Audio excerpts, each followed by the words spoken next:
Alors, je suis très heureux d'être avec vous ce soir et pouvoir traiter ces sujets de persécution. Vous savez qu'il y a des notes pour reconnaître la véritable Église fondée par notre Seigneur Jésus-Christ. Et ces notes, nous les récitons dans les credos, où nous les chantons les dimanches. Je crois à la Sainte Église, une, sainte, catholique et apostolique. Une, parce que à cause de l'unité de la foi, les mêmes sacrements, la soumission au pasteur légitime. Sainte parce qu'elle est capable de produire la sainteté avec des moyens efficaces, la vraie doctrine, les sacrements, la morale que l'Église nous enseigne. Catholique parce qu'elle est capable d'englober dans son sein tous les hommes de toutes les races, conditions sociales, éducations différentes, unis dans la même foi en respectant les différences légitimes. Et apostolique parce qu'elle est fondée sur les apôtres, elle peut se rattacher aux apôtres. Il y a 267 papes, il y avait Saint Pierre qui était le premier pape. Et dans chaque diocèse, on peut remonter à un apôtre, à un successeur des apôtres. Donc l'Église catholique nous transmet l'enseignement des apôtres et l'enseignement de Jésus-Christ. Ces quatre notes nous permettent de reconnaître la vraie Église et la distinguer des fausses, des sectes protestantes, gréco-schismatiques, toutes les sectes qui se disent chrétiennes, mais qui ne sont pas la véritable Église fondée par notre Seigneur Jésus-Christ. Cependant, il y a une cinquième note, qui est comme, si vous voulez, une note qui se manifeste tout au long de l'histoire de l'Église. L'Église est persécutée. L'Église fondée par notre Seigneur Jésus-Christ est persécutée. Et Jésus l'avait annoncé. C'est Saint Jean qui nous rapporte ces paroles de notre Seigneur. Souvenez-vous de la parole que je vous ai dite. Le serviteur n'est pas plus grand que son maître. S'ils m'ont persécuté, ils vous persécuteront vous aussi. Et dans les béatitudes, qui est comme, si vous voulez, les condensés du discours de la montagne, de la doctrine divine de notre Seigneur Jésus-Christ, il y a une béatitude par rapport aux persécutions. Heureux les persécutés pour la justice, car le royaume des cieux est à eux. Et encore, heureux êtes-vous quand on vous insultera, qu'on vous persécutera, qu'on dira faussement contre vous toutes sortes d'infamies à cause de moi. Soyez dans la joie et l'allégresse, car votre récompense sera grande dans les cieux. C'est bien ainsi qui ont persécuté les prophètes, vos devanciers.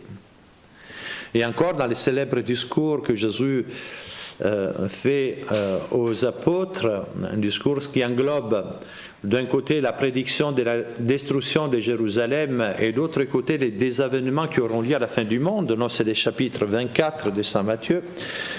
Jésus annonce: on vous livrera à la torture et on vous fera mourir, et vous serez en haine à toutes les nations à cause de mon nom. Mais qui persévérera jusqu'à la fin sera sauvé. Et toute l'histoire de l'Église est accompagnée par des persécutions violentes. Saint Jean commence son évangile par ce prologue qui dit « Lux in tenebris lucet » la lumière luit dans les ténèbres, mais les ténèbres ne l'ont pas reçue. Ils ont même essayé de l'étouffer. Ce qui s'est passé pour notre Seigneur, les démons essaient de détruire la lumière que Jésus est venu nous apporter en le détruisant, lui, sur la croix, en le faisant mourir sur la croix. Et après, il va s'attaquer à l'Église. Pourquoi? Parce que l'Église, c'est le Christ continué dans l'histoire. C'est le corps mystique du Christ. Et donc, il continue à subir des persécutions jusqu'à la fin du monde. Mais ces persécutions, comme la mort de Jésus produit le salut des hommes, ainsi les persécutions que l'Église doit subir produisent de nouveaux chrétiens. On les verra. Et déjà, à sa naissance, si vous lisez les Actes des Apôtres, qui nous racontent l'histoire de l'Église primitive, nous voyons comment les Sanhédrins commencent à persécuter l'Église. Les Juifs qui n'ont pas voulu recevoir Jésus comme Messie s'attaque à l'Église. Saint Étienne, premier martyr. Saint Paul a fait Saul à l'époque, qui cherche les chrétiens pour les condamner, pour étouffer cette nouvelle religion qui, d'après lui, allait contre les traditions anciennes. Et Jésus le terrasse sur le chemin de Damas, le convertit et il fera de lui un grand apôtre. Ensuite, il y aura encore une persécution d'Hérode qui va tuer Saint Jacques le majeur, le frère de Saint Jean. Il va emprisonner Saint Pierre. Saint Pierre sera libéré de prison d'une façon miraculeuse par un ange. Après, il y aura les persécutions des empereurs romains, qui vont commencer par Néron en 67, où vont mourir Saint Pierre et Saint Paul. 10 vagues de persécutions violentes qui produiront des milliers, des dizaines de milliers, on ne connaît pas les nombres, de martyrs. Et tout au long de l'Église, les grandes persécutions, toutes les sectes qui sont nées pour détruire la divine de l'Église, de notre Seigneur, ont persécuté l'Église. Et vous savez que, par exemple, il y a eu cette guerre au Mexique entre 1926 et 1929 où un gouvernement maçonnique a déclaré la guerre à l'Église. Il y a eu une insurrection du peuple chrétien, les Cristeros. Il y a eu un film qui est sorti il y a quelques années, en 2012, pour une plus grande gloire. Il y a eu beaucoup de martyrs, notamment José Luis Sánchez del Río, ce garçon de 14 ans qui sera martyrisé, on lui fera subir un peu comme un chemin de croix. Et ça s'est torturé et tué. Les militaires qui combattaient contre les chrétiens allaient au combat au cri de « Viva el demonio !» « Vive le diable !» Et le cri de guerre des chrétiens, c'était « Vive le Christ roi !» Il y aura beaucoup de prêtres martyrs, notamment le Père Pro, qui va mourir, les bras en croix, en criant « Viva Cristo Rei !» Vive le Christ roi. Donc, c'est une caractéristique de l'Église catholique, et encore aujourd'hui, il y a des martyrs. Dans les pays musulmans notamment, des chrétiens qui meurent pour la foi catholique. Nous ne devons pas nous étonner, nous le savons en tant que chrétiens, Jésus nous l'a dit, car le monde est sous l'emprise du démon, du Satan et de ses suppôts. Et l'Église veut instaurer le royaume de Dieu sur terre, le règne de Dieu, le règne de notre Seigneur Jésus-Christ. Et donc il n'y a pas de compromission possible.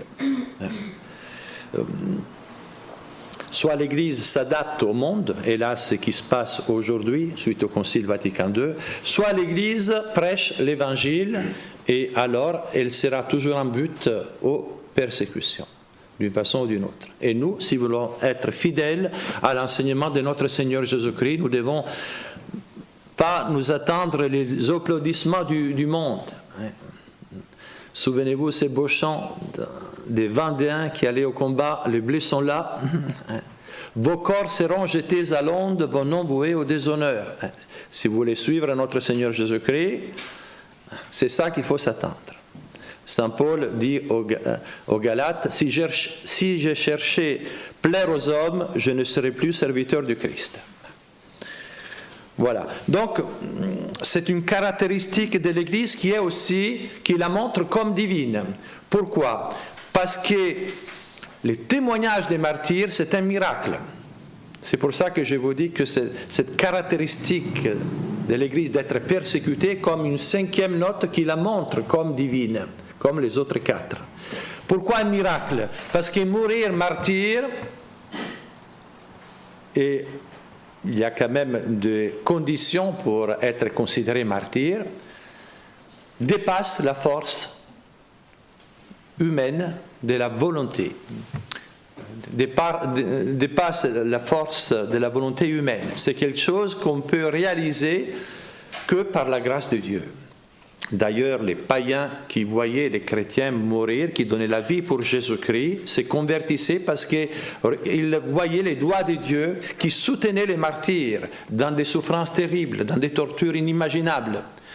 Le martyr chrétien, c'est quelqu'un qui ne cherche pas la mort. Il ne veut pas mourir, mais il accepte la mort plutôt que régner Jésus-Christ.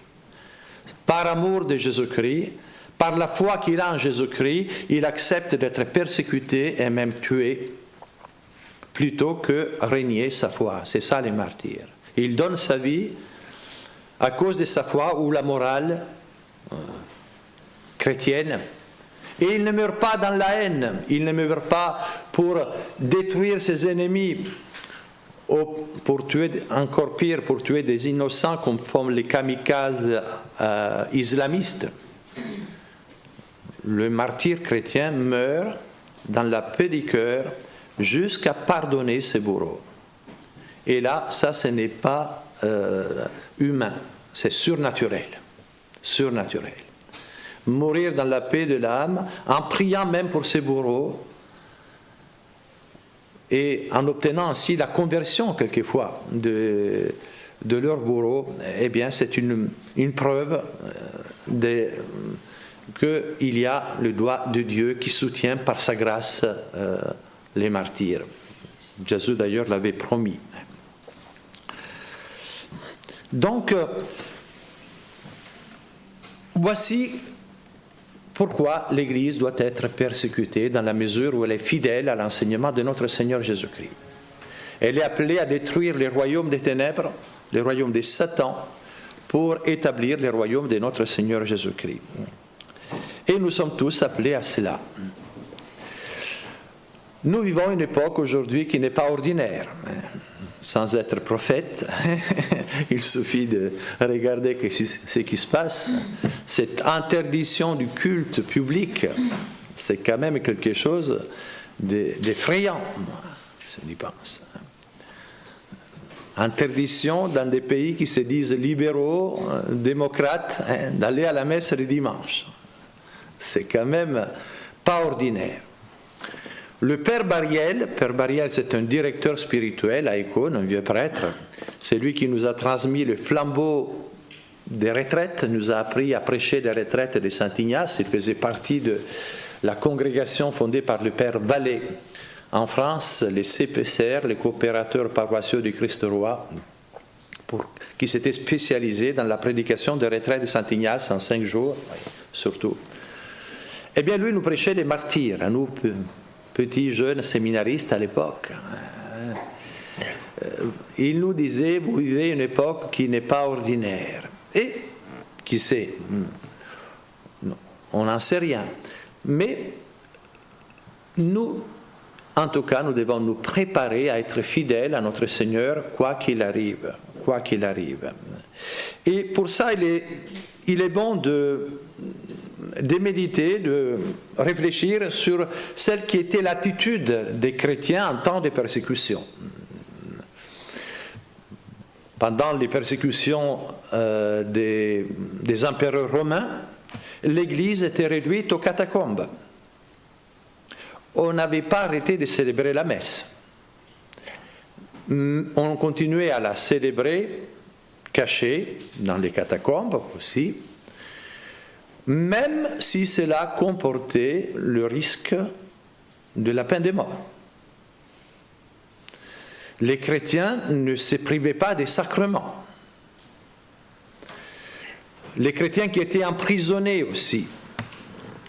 Pensez à saint Tarcissus, qui apportait la communion aux chrétiens qui attendaient les martyrs dans les prisons, au risque de sa vie. D'ailleurs, il sera martyrisé, martyr de l'Eucharistie. Il y a un autre épisode analogue pendant la guerre de Christéros.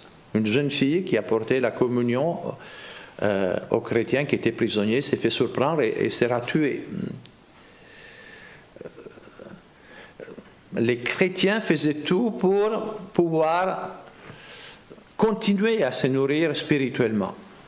Dans la vie de Théophane Vénard, c'est un martyr, donc son corps se trouve aux missions étrangères, rue du Bac, dans la salle des martyrs. Il a été martyrisé au Tonkin. Avant de subir les martyrs, une chrétienne lui apporte la Sainte Eucharistie pour qu'il puisse communier, quand il était dans sa cage, emprisonné. Donc ça, c'est très intéressant. Les chrétiens n'hésiteront pas à creuser à la petite cuillère des kilomètres de catacombes. Si vous allez à Rome, allez visiter les catacombes de Saint Calixte, par exemple. Ce n'est qu'une partie qu'on peut visiter, mais elles sont énormes. Des kilomètres et kilomètres, des centaines de kilomètres sous terre. Creuser à la petite cuillère, dans les tuffeaux. Et là, il s'est retrouvé pour prier. Même s'il risquait, non pas une amende, mais il risquait leur vie. Donc ça, c'est quelque chose d'important. Nous sommes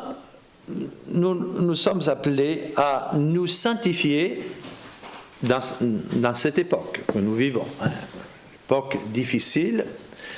Voici pourquoi le fait de méditer sur les temps de persécution, nous n'en sommes pas encore là, bien sûr. Mais ce n'est pas exclu qu'on y arrive. Et comme je vous disais, l'interdiction du culte public, c'est tout de même quelque chose qu'il y a quelques mois, quelques années, on n'aurait même pas imaginé. Alors, comment nous sanctifier dans ces moments difficiles, dans ces temps difficiles? Il ne faut jamais oublier quel est le but. Le but de notre vie sur terre, c'est le salut de notre âme. Nous sommes là comme des pèlerins. Un jour, nous allons mourir, même si on ne va pas subir les martyrs, mais un jour, vous allez tous mourir, et peut-être moi aussi, donc sans peut-être, on va tous mourir un jour. Donc, le but, c'est le ciel. Et donc, la vie de l'homme et du chrétien, c'est un combat sur la terre. Comme dit le livre de Job, militia est vita hominis super terra. Donc, c'est une milice, une lutte. Nous devons lutter contre nos tendances désordonnées, d'abord contre les péchés mortels, ensuite acquérir les vertus et chercher l'union à Dieu. Nous n'avons qu'une vie pour réaliser cela, pour mériter le ciel. Et nous ne devons pas oublier que c'est Dieu qui tient le règne de l'histoire. C'est Dieu qui permet aussi des temps difficiles, des temps aussi de persécutions, les temps difficiles que nous vivons aujourd'hui. Ça, c'est très important. Dieu permet le mal physique, il permet le péché aussi, le mal moral. Pourquoi Dieu permet le mal? Dieu le permet pour en obtenir un plus grand bien. Dieu peut tirer du mal un plus grand bien. Et quel est le plus grand bien que Dieu veut, que Dieu désire dans l'histoire des hommes, dans l'histoire du salut? La sanctification de ceux qu'il aime. C'est ça le plus grand bien. Et c'est pour ça que Dieu permet les épreuves. Car sans épreuve, il n'y a pas de vertu et pas de mérite. La récompense éternelle du ciel, nous devons la mériter. Celui qui veut être mon disciple, dit Jésus, qu'il se renonce soi-même, qu'il prenne sa croix et qu'il me suive. Et donc, nous aimer vraiment, vouloir notre bien, c'est chercher cette volonté de Dieu sur nous, notre sanctification et notre salut. Le pécheur qui cherche à satisfaire ses passions ne s'aime pas vraiment. Il se détruit d'abord parce que tout péché nous détruit, car il va contre la loi naturelle qui régit notre être moral. Et surtout, le péché nous donne la mort. Le péché mortel détruit la vie de la grâce et nous dispose à la mort éternelle. Donc, Dieu permet les épreuves pour notre sanctification. Et la foi nous dit que, avec l'épreuve, Dieu nous soutient par sa grâce. Dieu ne permettra jamais qu'on soit tenté au-dessus de nos forces, nous dit saint Paul. Mais Dieu donne une grâce qui est proportionnée à l'épreuve qu'il permet, à la croix qu'il met sur nos épaules. Là, nous sommes en confinement, eh bien, nous avons une grâce toute particulière pour nous sanctifier pendant les confinements. Les jours où bon Dieu vous appellera à être dévoré par les bêtes fauves dans les arènes, je ne sais pas si cela arrivera, mais là vous aurez une grâce toute particulière. C'est pour ça qu'il ne faut pas avoir peur du futur, il faut vivre dans les moments présents. Chaque jour à sa peine, nous avons la grâce là aujourd'hui pour faire ce que Dieu nous demande aujourd'hui. C'est une grande tentation du démon de nous projeter dans un futur hypothétique. Être angoissé pour ce qui se passera demain, après-demain, dans un an. Une grande tactique du démon. Il faut vivre dans les moments présents. Et chercher la volonté de Dieu. Qu'est-ce que Dieu me demande là, maintenant? Et là, vous avez la grâce. Et si vous êtes fidèle dans les petites choses, dans les devoirs, dans ce que Dieu vous demande, là, vous les serez même face aux tigres dans les arènes. C'est sûr. Il n'y a pas de photo, comme vous dites en français.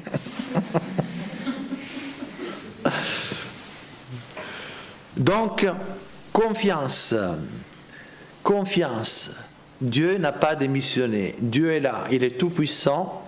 Il nous aime. Et il permet les épreuves justement parce qu'il nous aime. Justement parce qu'il nous aime. Il faut vivre de cette foi. Il faut considérer les événements à la lumière de la foi. Et donc, ne nous laissons pas prendre par la peur. Aujourd'hui, il y a une grosse campagne de peur. On nous terrorise tous les jours des morts, les virus qui arrivent. Bon, nous savons, nous les chrétiens, la vie du corps n'est pas le bien le plus grand. Le bien le plus grand, c'est la vie de l'âme et la vie éternelle. Jésus nous le dit dans l'Évangile, ne craignez pas ceux qui tuent le corps et qui ne peuvent tuer l'âme. Craignez plutôt celui qui peut faire périr l'âme et le corps dans la gêne de l'enfer. C'est ça que nous craignons. Donc n'ayez pas peur, n'ayez pas peur. Et encore, Jésus nous dit, c'est Saint Jean qui le rapporte, celui qui aime sa vie la perdra. Celui qui haït sa vie dans ce monde la conservera pour la vie éternelle. Il s'agissait pas, il faut bien interpréter, bien sûr. Aimer sa vie d'une façon désordonnée, comme le pécheur qui s'aime d'une façon désordonnée. C'est lui qui s'aime vraiment est capable de se donner, de se sacrifier, et même de donner sa vie comme les martyrs par amour pour notre Seigneur Jésus-Christ.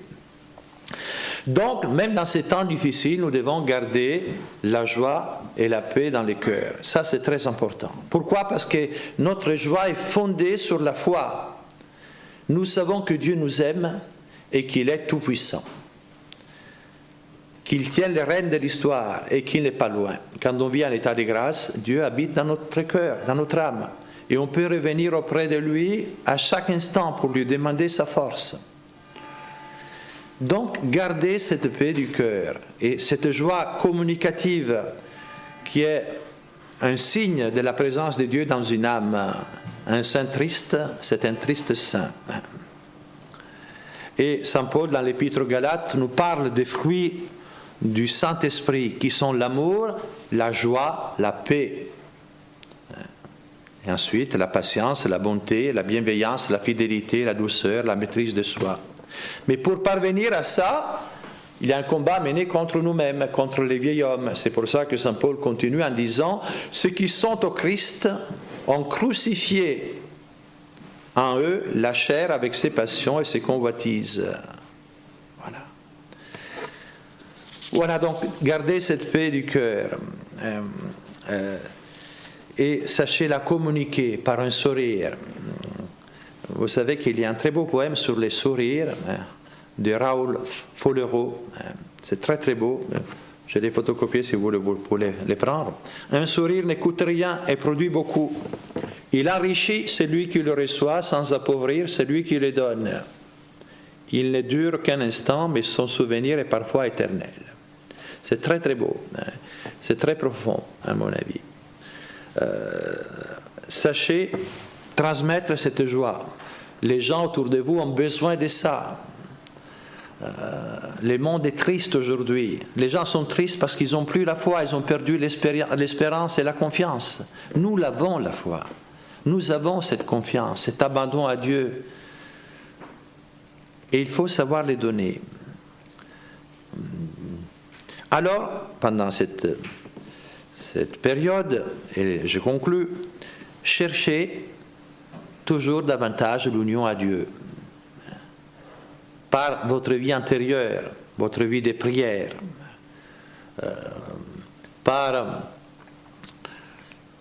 c'est si facile de revenir auprès de Dieu qui habite en nous par un acte d'amour. Prenez l'habitude de faire souvent d'actes d'amour de Dieu tout au long de votre journée. C'est la meilleure façon de la sanctifier.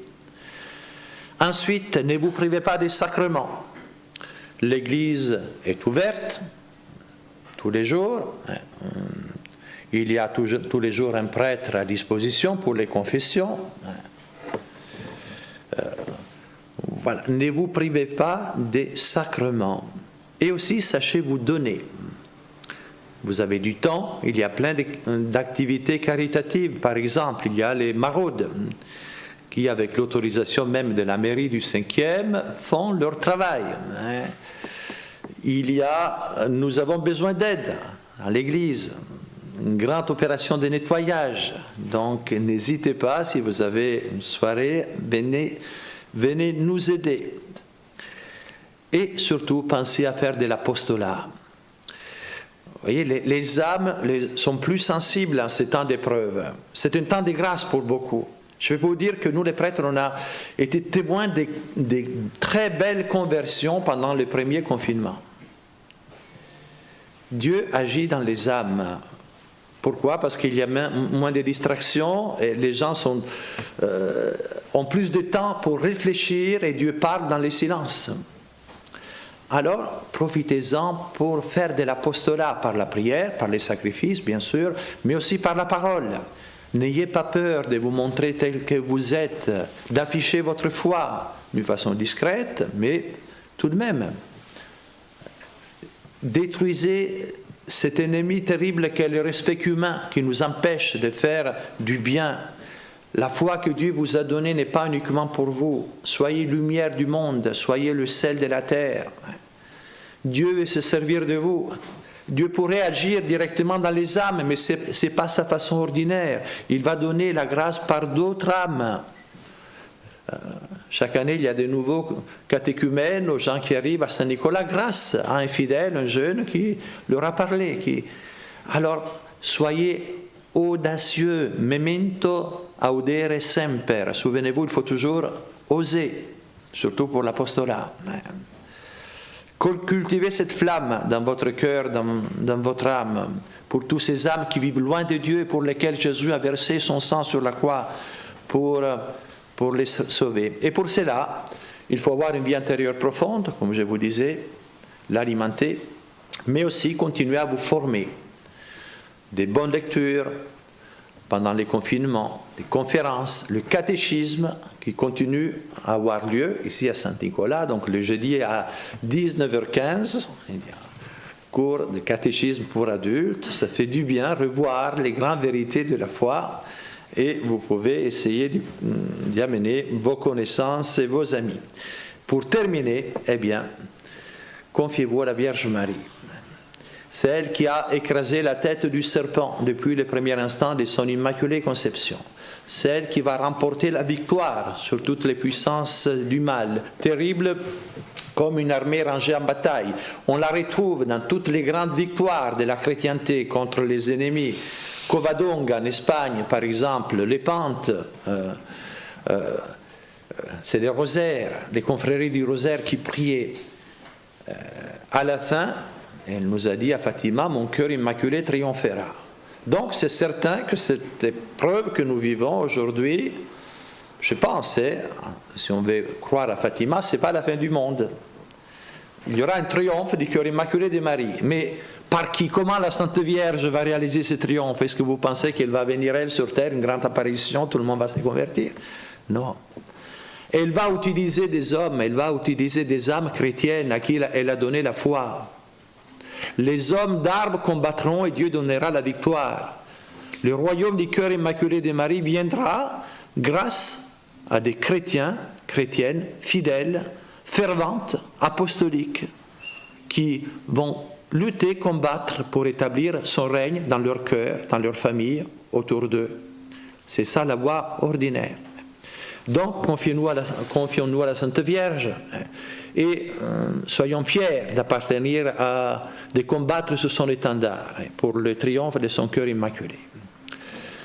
Voilà, je termine là pour cette conférence. Là, il va y avoir donc... bon, nous allons faire la prière tout d'abord.